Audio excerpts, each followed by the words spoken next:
On entend souvent cette phrase: celui qui contrôle le ciel gagne la guerre. Mais est-ce encore vrai aujourd'hui? Commençons par une question simple. Les avions modernes font-ils vraiment la différence ou est-ce un mythe? D'abord, la différence entre quatrième et cinquième génération. Les avions de quatrième génération misent sur la vitesse, la manœuvrabilité et l'armement. La cinquième génération ajoute autre chose de décisif: la furtivité, la fusion de données et la capacité à voir avant d'être vu. Mais un avion furtif seul ne suffit pas. Pourquoi? Parce que la guerre aérienne moderne repose sur les radars. Ce ne sont plus les pilotes qui gagnent en premier, ce sont les capteurs. Radars terrestres, avions AWACS, satellites, guerre électronique, tout est connecté.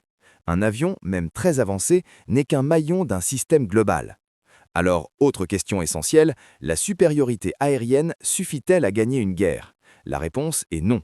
Le ciel peut être contrôlé, mais sans force terrestre, sans logistique, sans renseignement, la victoire reste impossible. Les conflits récents l'ont montré. L'aviation ouvre la voie, elle désorganise, elle frappe fort, mais elle ne décide pas seule. En réalité, les avions modernes n'écrasent pas l'ennemi, ils créent un avantage.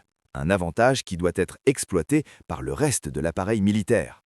Conclusion implicite, ce n'est pas l'avion qui gagne la guerre, c'est la cohérence entre technologie, doctrine et stratégie. Alors, la vraie question n'est pas quel avion est le meilleur, mais plutôt qui sait vraiment l'utiliser dans une guerre moderne.